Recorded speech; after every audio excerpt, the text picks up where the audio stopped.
Hello?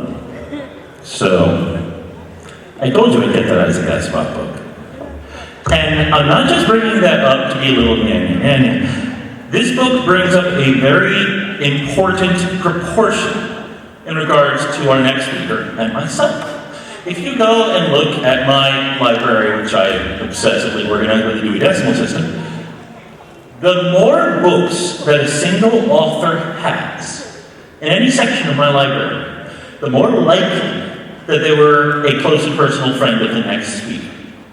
Whether you're talking about Isaac Asimov, Richard Feynman, Carl Sagan, any of the most fascinating people that I would tend to idolize, this man has known.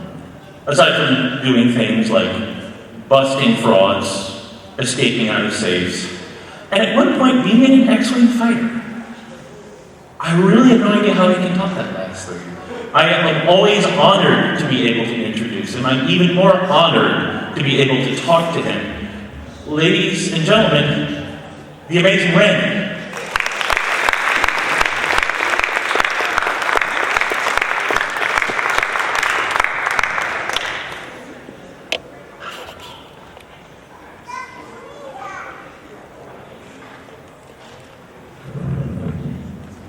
Now, there is a test that entertainers like myself use every now and then on an audience.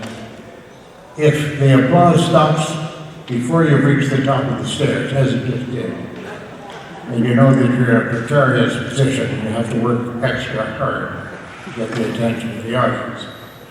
Now, I must apologize for having been late today. Poor Jeanette ran into a fever to make sure she could get me here somehow, and she did. By some means or other, somebody threw me into a car and drove off, and I'm here.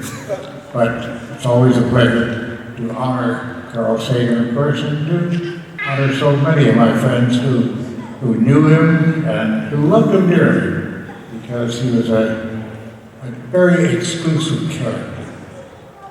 Now, I've got to tell you a few things about Carl that perhaps most people wouldn't discuss with you. For example, I got to visit him at Cornell where he hung out, and we actually worked on a project for quite some time as to how to teach skepticism to students. I don't really know what happened with that project. I know he shared the manuscript with several people, and I have a copy of it at home myself. I wasn't able to ever really do anything with it. But Carl, as most scientists should be, I believe, was very interested in inducing skepticism into the teaching process of students. It's not very well taught, and I don't have any trace of it in modern courses that are given in universities, certainly in the United States of America. But I have found that in Australia, for one place, that Carl Sagan's teachings have been included in universities there. I regret to say that I can't rattle them right off, but if I just don't think about them, they'll occur to me. At my age, that's when things usually work best. You don't think about them. Of course, they sometimes come up to me 2 days later, which won't be much help, of course. But we'll see. We'll hope and pray, right? I'm not a believer in prayer, I can tell you that, for sure, nor was Carl. But couldn't hurt, could try it. If it works, hey, that'll be a surprise to me. It would have been a surprise to him, too. Now, one thing that the existence of Carl Sagan, and Bergman, of course, brought to my life was the revelation that quite surprised me, that Carl was rather addicted to small cigarettes. He used them a great deal. He felt that they inspired him. And I never got to really sit down with him, although I sat down with him many, many times through the years. I never got to really look him straight in the eye and ask him about his addiction to pot. No, not addiction, but his preference for it and his use of it. Since Carl Sagan used marijuana, I have had to change my thinking. I have always thought for myself, certainly no, I have no desire to engage in any psychedelics of any kind or any hallucinogens, because I'm a magician by trade. I'm a professional magician. I fool people by entertaining them, and I entertain them by fooling them. And that is my profession, always has been. I'm rather retired from the field now. I can't any longer struggle out of straitjackets as I used to do, suspended from derricks and cranes and whatnot. No, I'm not quite up to that at the age of 86, but I will say with great pride that I got to know Carl Sagan so well. But that's the kind of subject I could have brought up with him, and I would have gotten some, I think, very lucid answers. If it was good enough for Carl Sagan, I think that it should be more widely available for experimental purposes if it enlarged his method of thinking. I really would like to see marijuana legalized. Not for use for people who are driving or have serious positions into which it might interfere, of course. That could happen. But I think that more work should be done in that direction. We should not be so shy about looking into it in great depth. Carl felt, and I got this from other people, not from him directly, I must admit, Carl felt that he had enlarged his scope of the world. It enabled his mind to wander in some directions that may have given him some insight, an outsight, perhaps, of how the world really worked. If that's the case, then I'm all for research in this particular direction. Now, I think it can be, and I know, we all know, that it can be grossly misused and not taken advantage of in the way that it should be. But if it adds to the knowledge of our species in some way by widening vision or scope, I'm all for it. Now again, I'm not an expert on this subject, no. I've never taken any hallucinogen in my life. And again, it's because as a magician, when I'm on stage performing as an artist, I'm already pretty high. It's true, you really are, as a performer, you're a little high from the reaction of the audience that you know is, one hopes, riveted to what you're saying and what you're doing. It's a strange feeling being out on a stage in front of an audience. It is something that takes a while to get used to, and it's something that so many people who are not in the business are very much afraid of. It shouldn't be. If you could attract the attention of an audience to the point where they will give you a round of applause as you leave, not before, hopefully, then you've won something. You've won a position. You've won an attitude. You've got status in a strange way. And I'm very proud of the fact that I have attracted audiences now for the past almost 80 years with great success around the world. Now, I arrived a bit late today because I was tied up showing one of the showings of my film, or a film about me, I should say, called An Honest Liar. That's what I am. And the reason we get this title is, after all actors are liars. They walk out on stage and they face an audience and they pretend to be somebody that they aren't. But think of this. If you went to see Shakespeare's play Hamlet, and you saw the fellow in the blonde wig go through the whole thing, right down to the very end, and then the curtain call came, and all the cast would come out in order, and the final person to walk out on that stage is the man with the blonde wig. If you were to step to the front of the stage, take off the blonde wig, and hold up his hand for silence, I've always anticipated this, and say, ladies and gentlemen, I'm here under false pretenses. You see, I really am a prince of Denmark, you would be grossly insulted, and rightly so. First of all, I don't know that I would ever want to be a prince of Denmark. Now, my antecedents came from Denmark and from Germany and from several other places as well, but I don't know that I want to be part of that royal family. Royal families rather offend me, to say the least. The one in the UK most of all, but I'm not going to get into details on that. I think you know who I'm talking about. If not, I'll whisper it to you afterwards, very quietly down at the side. I'm a magician, I'm a showman, I pretend. I lie to my audiences, that's why they call the movie An Honest Liar. But I do it for purposes of entertainment and information. And when I entertain people with my magic tricks, and they are just tricks, that's called, technically speaking, conjuring, because I'm not doing real magic. No, I don't believe any such thing exists. Well, I'm willing to be shown. But so far, I've seen hundreds and hundreds of people around the world, first of all, who have tried to collect the $1 million that the James Randi Educational Foundation offers for one proof of any paranormal or psychic power of any kind.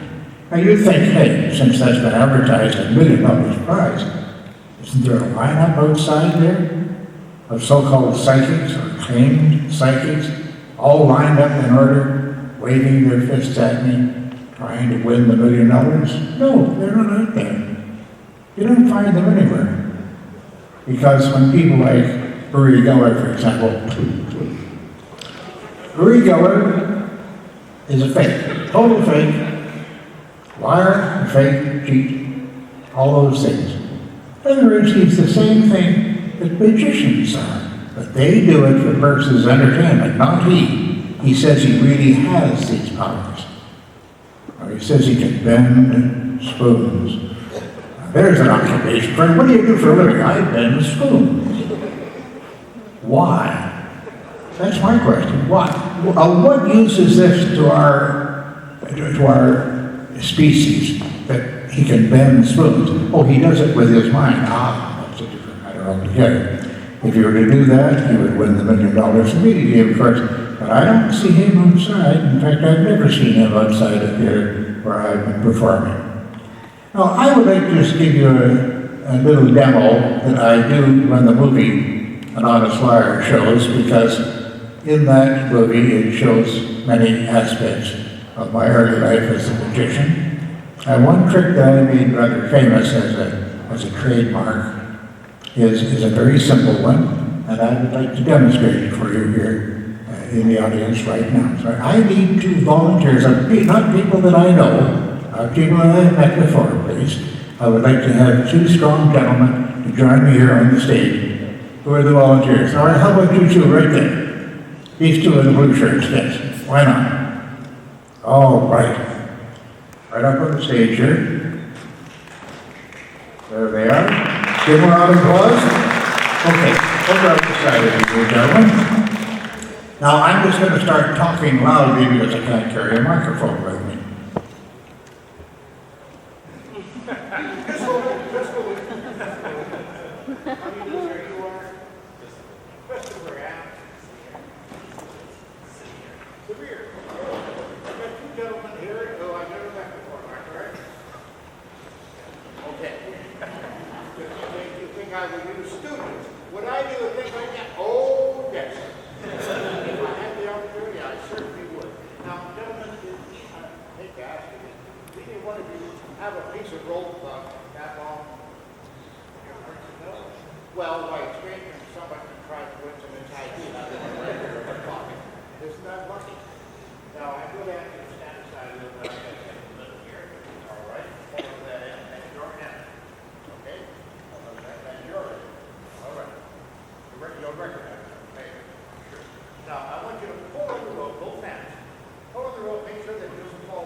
Thank you, gentlemen.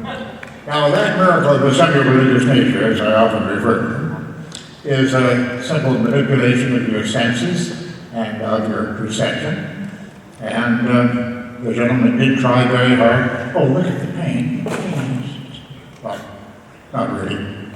I've got to tell you, this is just an aside secret. I'm taking blood thinners at the moment. And with blood thinners, I'm going to develop big blue welts around these wrists in a matter of 2 or 3 hours. I'm not going to stay around so you can see. But that will, and they look dreadful, and I look like I've really suffered like crazy. It doesn't hurt one bit, but I like to get a lot of sympathy out of it. I see a rich widow, you see, I say, oh, look at the terrible thing that the boys did to me. And if she feels sorry, we can talk about her wealth. Ladies and gentlemen, I'm an entertainer. Carl Sagan was also, in his way, an entertainer. He wrote wonderful things. I have quoted him so many times in my own books and in a coming book, my 11th one, incidentally, which will be called A Magician in the Laboratory. Not lavatory, no, laboratory, just in case you're wondering. I quote Carl at the beginning of several of the chapters because some of the good words that he wrote during his long career as a writer and as a scientist and as a speaker are so quotable and they so suit so many situations that I can't resist quoting them. I spent a lot of time with Carl. We had a lot of interesting talks. And in many cases, not even about science, but about philosophy of life as well. I can't forget those precious moments. I think at this time, I would just ask for questions from the audience. If there's anyone here who would like to know what my personal experience with Carl Sagan was over all those years that I knew him, and perhaps some angles of it that might invoke your curiosity, I'd be happy to answer those now. So I can give you a hand like that, okay? Sure. Oh, all right. You got, another microphone. I didn't know they had such a budget. Oh, it's only a megaphone, I think. You have to shut it. Hello? Yep, I found it. It's working, all right. Gentleman down here had a, yes, this down right in front here. No problem. We have a question to deliver. Yeah. What is like a moment that stands out between when you were with Dr. Sagan, something that stands out in your memory as something that maybe most of us don't know about him, something interesting and unique, maybe like that? Well, one time when I spoke in Cornell, they gave me some part of an award, I've forgotten now what it was. I stepped up to the podium, and it was a lower podium, and I was taller in those days too. Not really, but I like to pretend I was. And the girl was sitting down in the front row, and I stepped up to the podium and I said, ladies and gentlemen, this is almost exactly what I said. When I was asked to speak here at Cornell, I knew that Professor Carl Sagan would be in the audience. I thought that I would try to do something appropriately. And the only thing is I had problems making up my mind. I didn't know whether to, and I reached down out of the podium, came up with a light brown corduroy jacket, which he wore most of his life, I believe, since he was a child. And held it up, I said, I didn't know whether I wanted to be Carl Sagan, and that got a good laugh from him and from everybody else. And what was the... Jacob Brunowski. Pardon? Jacob Brunowski. No. From on the Second Man? No, not Bronowski. What was the name of the... Or was it? It may have been... Did I tell you this story before? I think I've heard this one. Yes, okay. It was Bronowski then. Yeah, okay, I decided. He just convinced me. Bully.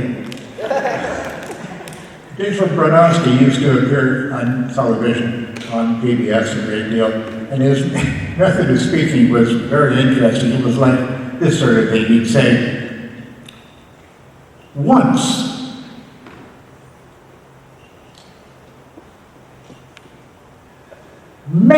many years ago, he had these huge pauses. You remember him, don't you? Yeah, but they were pregnant pauses. Mine are sterile, I'm afraid. But he had this method of speaking, so when I was addressing the Cornell audience, I said, with the jacket that I put away, or if I wanted to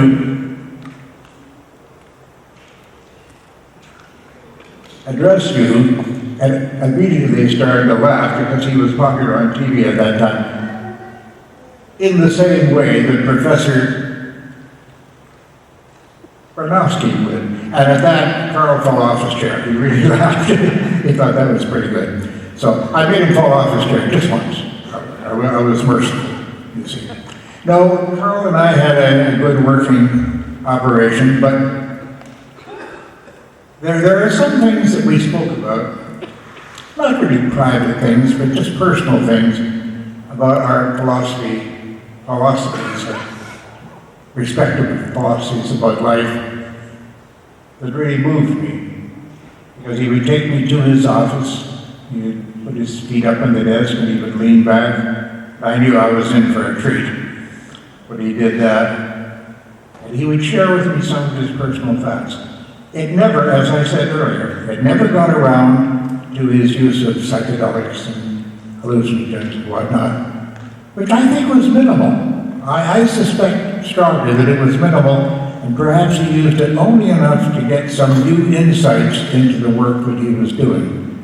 But if he did, as I say, I know I repeat myself, I'm all for it, because I think that if he could use it well and learn something from it, and perhaps help us learn something from what he would write as a result, that it is something that we should pursue. Now, other questions? Coming, pardon me, miss. He used the marijuana. It was illegal at the time. Oh, well, it was illegal, and it still is, I better warn you. Yes, it's not quite legal yet. It's okay for certain shops, and such, I'm told. I don't want to know much more about it, and I don't want to tell you much more about it either. Or you'll run right out of here and invest every cent that you've got, if you have a few cents.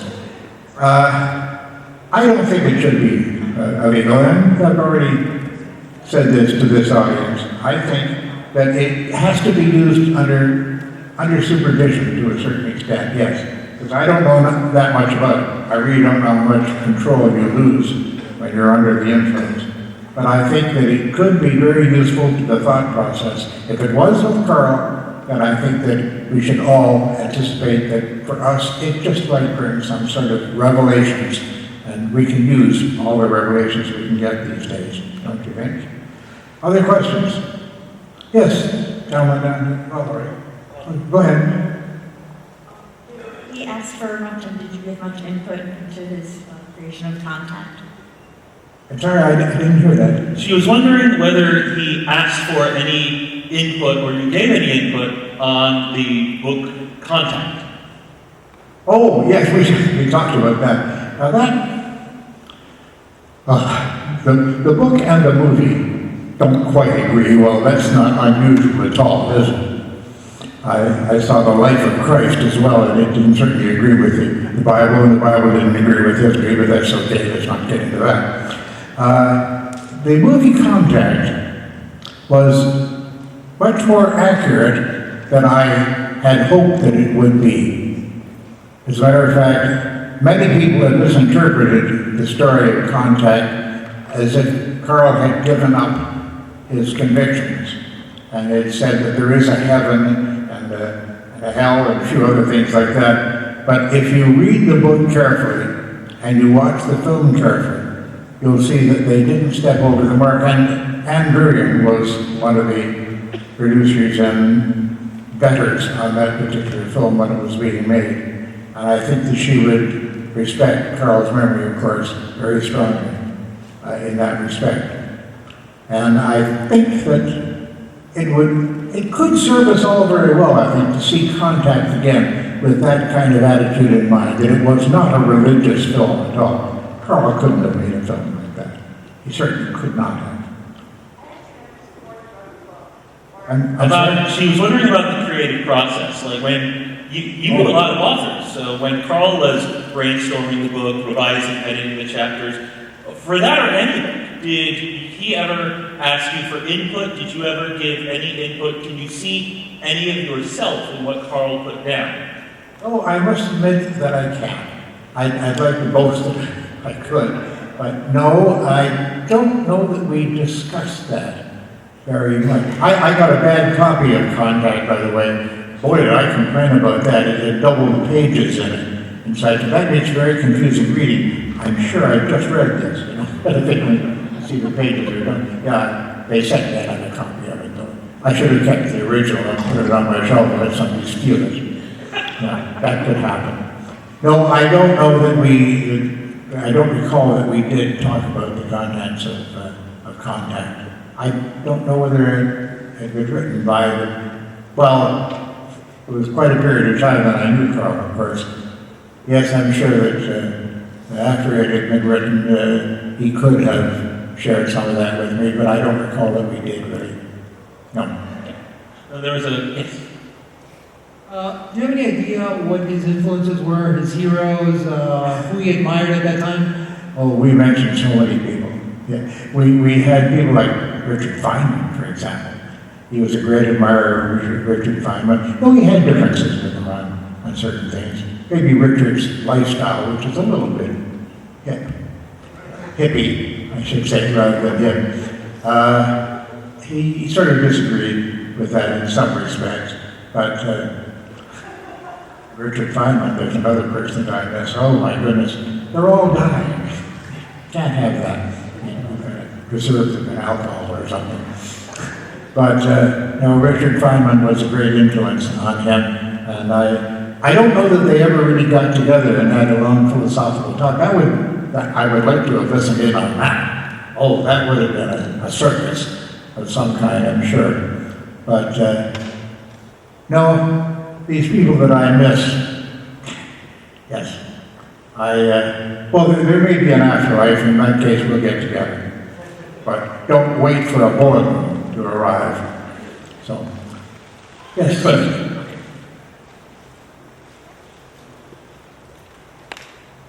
I was wondering what your plans were for the distribution of the movie An Honest Liar and how we might be able to go about seeing it. March the 6th, it will be released to the theaters and such. It lasts 90 minutes, and I don't think there's a minute wasted in it at all. An Honest Liar is now, it's a documentary, you understand that. But it's very, very well done. Oh, she's here. Look at this. They're actually the Center for Inquiry for Lauderdale. Us. We'll be having a showing of The Honest Liar tomorrow. Jeanette, do you want to PCP? Yes, it is Thank you, part of the Fort Lauderdale International Film Festival. The film is a feature-length documentary. It's won all sorts of awards, continues to. It's going to be showing at the Cinema Paradiso, which is down on 6th Street. It's 503 South 6th Street. And we are having a special VIP showing, which means you can go and just see the film, which of course is wonderful. Or you can be part of our group and have a reception after the film with Mr. Randi. So we would love it if you'd be involved in that. I have some tickets here, or you can show up tomorrow. I would recommend around 12:30, and we'll still have some VIP tickets available. So this is an incredible opportunity for us. We had hoped for a long time that we would be able to participate in the premiere showings. This whole weekend is keeping me very busy, but tomorrow's a special one, isn't it? Thank you, Jeanette. Okay, Thank you very so much. join us tomorrow. However, I must warn you that I will not be doing my naked dance on fire, which was expected. They all expect that of me. I'm not doing it because I don't quite get the same requests for it that I used to. I don't know why that could be. Wink, wink. So yes, you should see, I certainly hope that you would see the film, and we all are going to be looking at the New York Times this weekend, aren't we? Anyone who doesn't will break out a red rash all over the entire body. Terrible thing to see. Just as a reminder, the Cinema Paradiso is the neat little art house. It's the converted church down in Broward downtown. That's the kind of conversion I like. Yes, sir. These two gentlemen next to me are 12 years old, and one of the farthest things from their mind is having to even think about as they get older and things of that nature. I could speculate a little bit, maybe what I think Carl's perspective might be on that, would be pure speculation. What I'm wondering is this, as you approach your later years, soon to be later. I've already approached the lawn. And having known Carl and what he faced toward the end of his life, could you shed any light on how his perspective, your perspective, and how it may have changed as time progressed? I see. Well, I'd have to do some thinking about it. Certainly, I think we're living at a much more enlightened age than Carl was able to enjoy. First of all, as I'm sure this audience knows very well, I'm one of those gay people. Ooh, how dreadful. And though I'm not wearing lavender at the moment. But the fact that lifestyle is beginning to be recognized as something that is not all that dreadful and is not the end of mankind and the future of our species. That is very encouraging. And the immigration situation, which personally concerns me for another reason altogether, is improving rapidly, and I hope it continues to do so. So I think Carl would have been very happy about all of that, frankly. Knowing him as I did, yes, I think that he could have accepted that there's no trouble at all. I think that he would be approving of that. If I see him in my dreams, I'll ask, I'll get back to him. I have a question not only about saving, but also about finding to some extent. When people write, there's an extensive editing and revising process afterwards. To what extent would you say that the work of Sagan is representative? How comparable is reading Sagan's books to talking to him? And also, I would say the same for Feynman, because especially with Feynman, a lot of his anecdotes are so sensationalized and entertaining. How realistic is that? Oh, I believe anything that Feynman wrote because he was such an amusing man. He used to call me sometimes at 2 o'clock in the morning. He'd be in Milwaukee or something like that, ready to do a talk, and he was up late at night. He'd say, I hope I didn't wake you at 2 o'clock in the morning. And, but you couldn't hang up the phone or Feynman. No, he would share all kinds of things with me at the strangest hours of the day or night. Well, Carl would never do that. He was too much of a gentleman to do that. But Dick Feynman, he was a gentleman too. Oh, make no mistake about it. But he didn't hesitate to give me a call at 2 o'clock in the morning. Those two, I would have loved to hear them discussing things together. You'd probably hear bongo drums at the same time, of course, Feynman was there. And he was very good on the bongo drums. I sat through a couple of hours of it, and it was just such a melody. You can't get a melody on a bongo drum, but he did, somehow. So the answer to your question is lost in there someplace. I hope you could fish it out somehow and make sense of it. Next, please. Any other questions?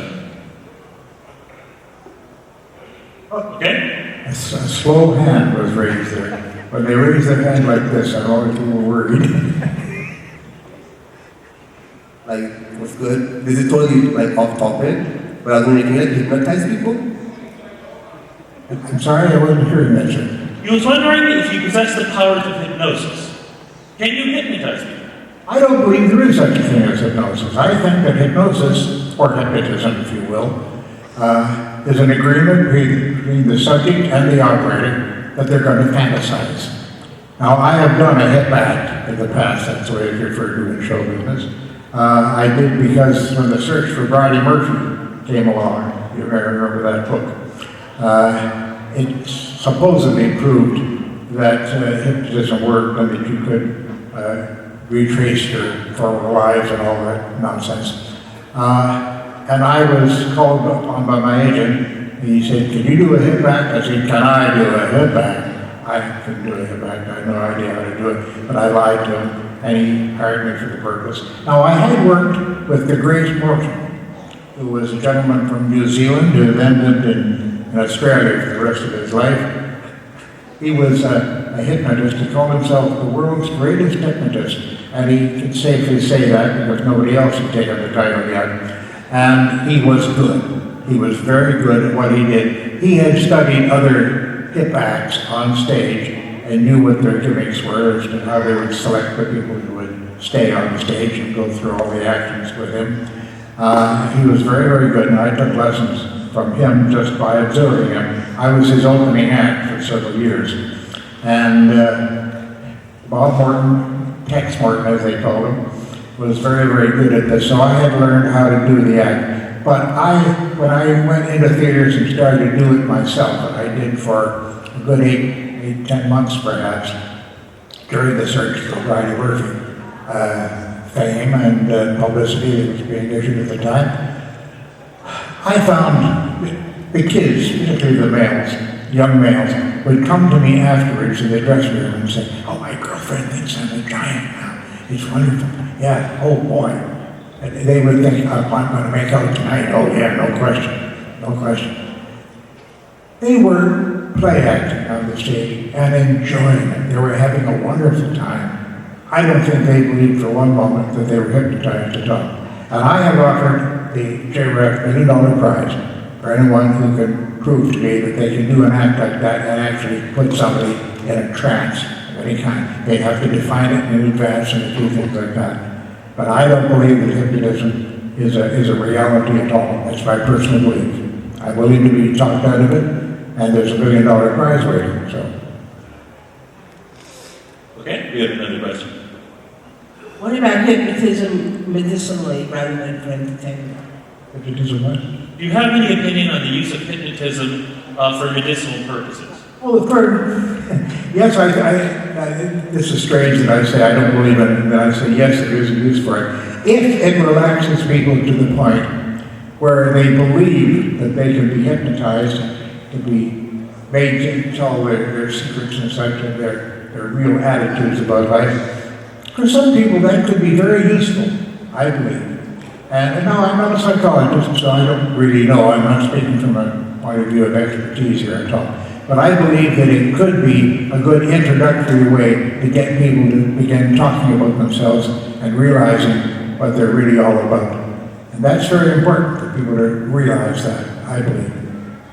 So I'm willing to grant to the hypnotist that they may have some function in that particular respect. You're getting a lot of exercise tonight. To get away from hypnosis and back to Sagan, there's been a lot of societal developments, scientific developments in the years since Carl Sagan passed away, and as his friend and somebody who talked to him, you knew him fairly well. Of those developments, what do you think you would be happiest about, and what do you think you would be least happy about? Well, I would think that our attitude about hallucinogens and such, which is maturing, I believe, and is getting more understanding all the time. I think that would please him. And I haven't spoken to Anne about that. I really should next time I have her on the telephone. I should ask her if she finds that to be a sign of progress. And I believe she would agree with me that it is a sign of progress, that we're learning more about this sort of thing, getting more accepting of it as a tool to be used. Okay, other questions? Okay. New person over there, then we're going to head to the repeat. Okay, cool. So, here we go. Acupuncture principle, right? Another question. Acupuncture? Acupuncture. And also, how about telling the story about Carl Sagan getting private jet and the best room in the hotel? Oh, yeah, okay, good. Thank you for that suggestion. We'll handle the second one first. Carl didn't like lecturing in public, but he had an agent. The agent found out pretty soon that Carl was upping his price at such a rate that most people couldn't accept it. Now, this was in days, but this was really big money. He would get as much as $20,000 for a lecture. Now, that's big money today, as a matter of fact, but back then it was worth so much more. And he would get a private jet, he would get a secretary on the plane, he would get a hotel suite that would kill the eye, and he would ask for all of these extras, I think secretly hoping that they wouldn't accept that and he'd be able to stay back in Cornell and do his work as he wanted to. But he did make that demand on the agent, and I guess the agent was pretty happy when he landed the contract finally because he was making a percentage, you see. But that was, what was the other question, I'm sorry? Is acupuncture Acupuncture, that's best described as bullshit. It does not work. It has never worked, it has been tested endless numbers of times. Acupuncture is a total fraud and a fake. It does not work. The acupuncture points have no connection to reality whatsoever. I've got a big acupuncture representation, a Chinese version of it, with all the points numbered. And to give you an idea of how crazy it is, that each one of those points, there are 366 of them, each one of them named after a day of the year. And if you use that acupuncture point on that particular day, it's much more effective. Duh. Come on, that may be someplace in your rear end or something, we don't know. It may be on your foot or a toe. I have no idea where these things are. They're all numbered, and I have a catalog that will tell me when they should be used best. Acupuncture is total nonsense. It does not work, and my coming book will handle it in detail. It has been tested endless numbers of times, and it does not work. Acupuncture is the kind of thing that any society will develop if you have people who want to be paid as doctors who are not allowed to examine human bodies by law. Now, the man with the microphone is going to be a little bit selfish and ask a question myself. We've mentioned things like acupuncture and hypnotism, and for your career, you've been an explorer on the fringes of nonsense. And I was just wondering, in this day and age, most of the things such as dowsing or spoon bending, these are things that have been around for centuries. In the 21st century, have you seen any new nonsense recently that doesn't compare to the kind of things you've seen before? Has there been any new woo-woo trends in the last 10, 15 years that are honestly surprising? I don't know. I didn't think about that now. Because I'm so inundated with nonsense. I spell it B-U-L-L. But nonetheless, I am so covered with it daily, and I had so much experience of it all over the world in many different languages, many different countries, that it's hard to say, is there something new in the field? I'd be hard-pressed to come up with one that's new, because the old ones still flourish. Of course, you can get long life out of nonsense, as you know. But no, I don't think there really is anything that's that new. All right, other questions? Oh, okay, and down there, and then I'll get back there, and I'll circle back around. I believe you wrote a book years ago called Flim Flam. Yes. And also in Carl Sagan's book, The Demon Haunted World, there's a section called There's a Dragon in My Garage. Yes.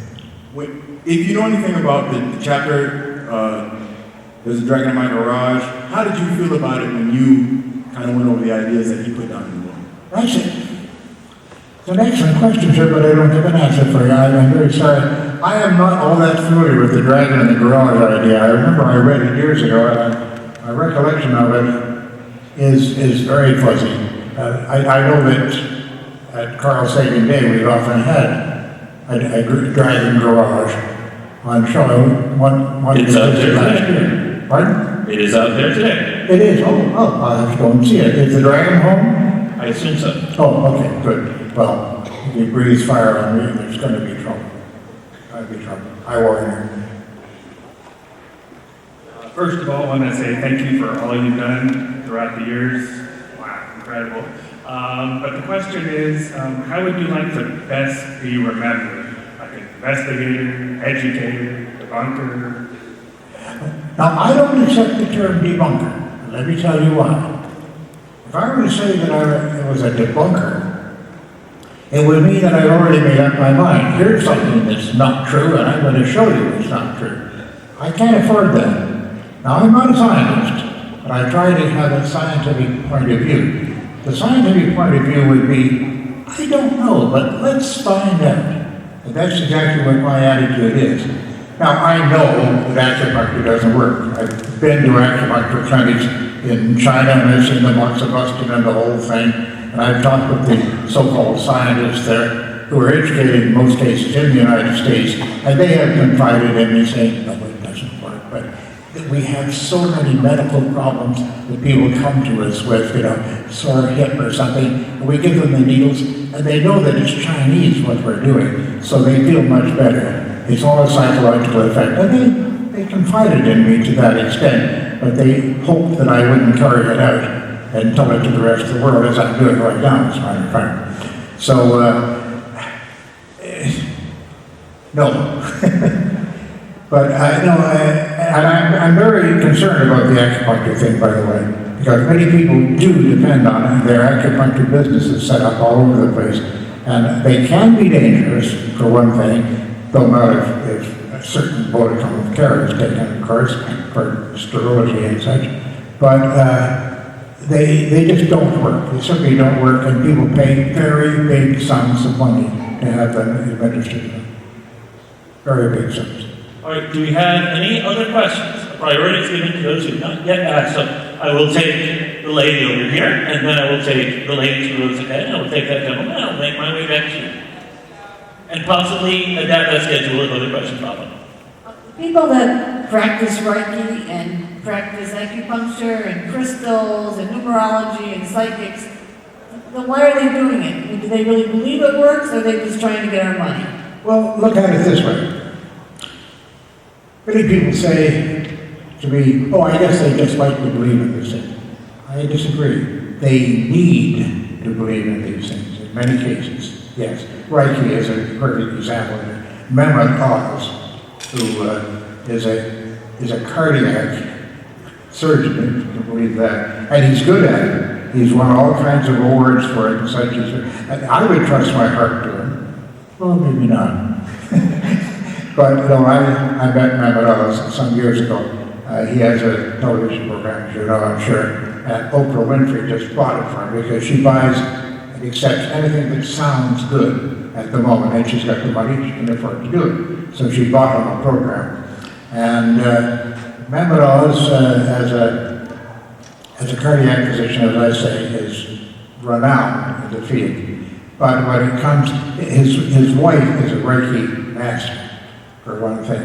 And she actually had a very bad, very grainy picture of him in his operating room when he's doing a cardiac operation on a patient on the table, and you hear this kind of thing. And his wife walks in the surgical gown with the mask and the whole thing, walks over to the patient and does this kind of thing over the patient's body, evening out the human aura. And then she steps back and walks out of the operating room. And he has suspended the operation during that time while his wife administers the Reiki vibrations to the patient. Now that's dangerous stuff. This person is perhaps with his heart stopped already and have the artificial circulation machine going, of course, to keep him alive, him or her alive. And this is very dangerous to interfere with a thing like a cardiac operation. I know because I've had one. I wasn't awake for it, but they told me all about it afterwards.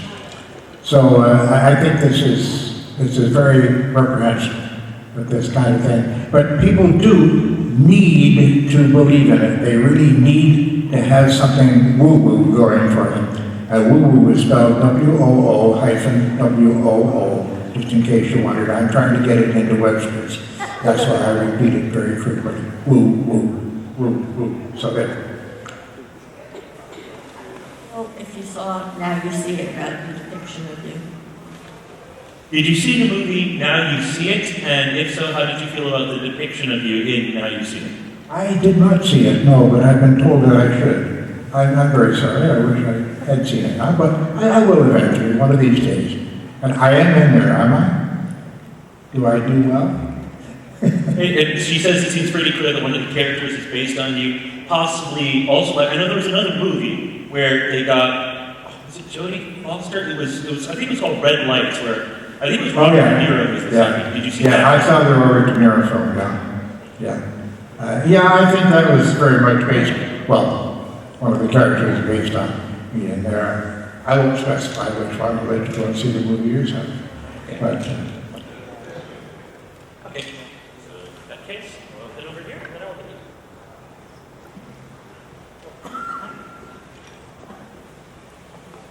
leave. Mr. Randi, getting back to the psychics, sometimes I'm driving around and I'll see a shop that says psychic.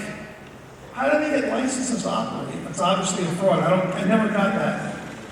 I don't know either, and I would like to know more about that. Because in some parts of the United States, you have to actually pass tests. And I would like to know what those tests are. Because if anyone can pass a test of whether or not they're psychic, I really want to be in on that sort of thing. And I've never had the opportunity to be around when they did these tests or even see what the rules are for them. And I think maybe some states that have these laws are a bit embarrassed for the fact that they do this kind of thing. I can't imagine it. I can imagine tests, but I can't imagine anyone passing any legitimate test. And I am ready and willing to perform such a test, I swear. Can we do two more? We can do two more questions. Hi, Randy. Was Carl Sagan, did he ever ask you how you perform your illusions, or was he have to be entertained by them? Well, there were a couple of occasions on which I specifically said to Carl, you should know how I did this trick or something, because it gave him some insight into my profession. And he always bust out with a big smile. I never thought of that. Well, that's why I did it that way, you see. Because there are some of the mentalism tricks, particularly, that a couple that I've developed myself independently, as a matter of fact, that are pretty shake-up things. They really are. They work very well. And, if you've been reading the literature lately, the interviews that have been done with me and such, a couple of reporters that came to see me, I moved them away. One of them is still calling me every now and then, just hoping that I might let slip something. But with Carl, I didn't have a problem doing that. But with the press, oh yeah, I do have a big problem with that. But there are some hair raisers in there, I can tell you. Do I have one more? One more question. Yeah, I just wanted to say I'd like to call you a bullfighter. That's what you are, a bullfighter. There you go, because I fight bull. And also, I'd like to say you're the closest thing we have to a real-life superhero. Yay, Mr. Randi. I'm somewhat convinced that if he was in a 70s cartoon, he would be traveling around busting frauds with a talking dog. Very true, very true. Ladies and gentlemen, we discussed, you've seen me give gifts from the Center for Inquiry to our other two speakers. Now, it is hard for us to decide what to give to a man that has so many plaques, so many awards. What do you buy for someone who has Houdini's handcuffs? So, Mr. Randi, we thought long and hard about what the man who has everything we want another of, we got you a pie. A what? It's a pecan pie, I believe. Oh, pecan pie! Oh, I thought You you joined us for dinner last night, and we just wanted to make sure that you had a bit of dessert. Pecan pies and I are very, very compatible, I can tell you that. One of us won't be here for very long. But nonetheless, I appreciate that, and pecan pie is my favorite. My very favorite, no question about it. Thank you so much. Thank you so much. The cellophane off, it's easier to eat that way. It's up to you if you want to keep it as a display model. Go ahead. Sure, thanks a lot. Thank you so much. Thank you so much, ladies and gentlemen. Thank you.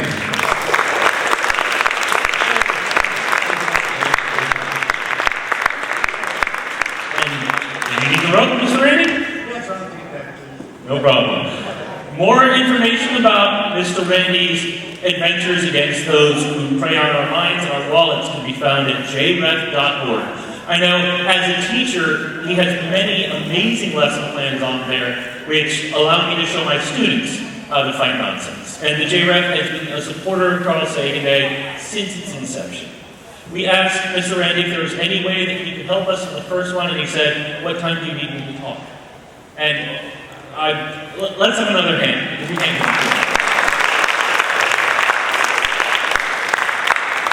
Ladies and gentlemen, coming near the end of our program, I just want to remind you, this is a performance done by the Center for Inquiry, and if you want to see more things like that, first of all, we'd love to have you at Garden Day in February. So feel free to sign up at our table for whatever kind of information. We would appreciate any donations. Handshakes, also appreciated. There are still some lovely teachers. I think we've run out of time, but do yourself a favor. Do something in the spirit of Carl Sagan. Think about any one amazing thing that you've heard today and share it with someone. Because that's what Carl would wanted you to do. Thank you very much, ladies and gentlemen, and have a good night.